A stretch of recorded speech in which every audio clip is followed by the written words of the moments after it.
This video will be reviewing the DJI Mavic Pro.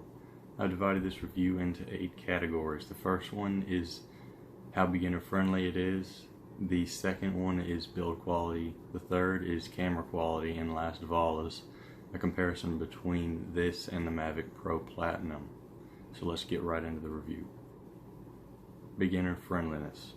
This drone is a very good one to start out with if you have never had a drone before, or you have but still do not have much experience with drones. This drone is probably the easiest to use drone that I have ever flown. One thing that you need to really think about when flying any drone is what orientation the drone is in comparison to yourself. This is because if the front of the drone is facing you, most people will think to make it go backward they need to press forward on the joystick, but that's actually the opposite of what they need to do. In order to prevent this, DJI has 2 intelligent flight modes included in the DJI Go 4 app used with the DJI Mavic Pro. The first one is called Home Lock and will bring the drone back toward the home point when pulling the joystick backwards, and move the drone away from the home point when pushing the joystick forward, regardless of the position the drone is facing. Course lock mode depends on where the drone is facing, but when you apply course lock with the drone facing away from you, then it does not matter how much you turn it or where it's turned, it will always go forward from your perspective when you press forward, and backward from your perspective when you press backward. Overall, I think this is a great drone to start out with. If you are really nervous about starting out with a drone this expensive, then I recommend getting a DJI Spark, which is $500, or a Rise Tello, which is $100. Build quality. The Mavic Pro is made from a very strong and sturdy plastic material.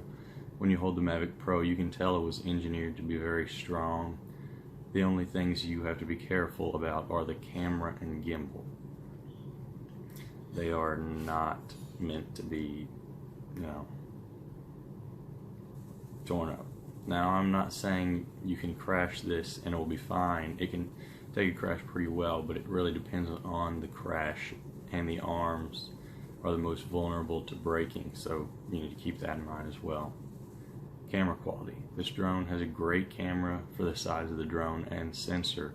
The footage looks amazing even when you have the camera on auto settings. You can get better looking footage when you adjust the settings yourself, but although I know how to adjust the settings pretty well, I normally use auto anyway. Although this drone does have an amazing camera, there are drones better than it. So if you want a drone with the best camera and don't really care about size, then I'd recommend looking into the DJI Inspire. If you want a drone that has a really good camera, but you still care about space a little bit, but you would rather have camera over small size, a better camera over a small size, then I'd look at the Phantom 4 Pro V2 or wait for the Phantom 5. Comparison between Mavic Pro and Mavic Pro Platinum. Overall, I think the Mavic Pro is a great drone, and the Platinum version is not really worth the upgrade just because of the price, and for $100 it's not really worth 3 more minutes of flight time, and everything else is the same except for the color.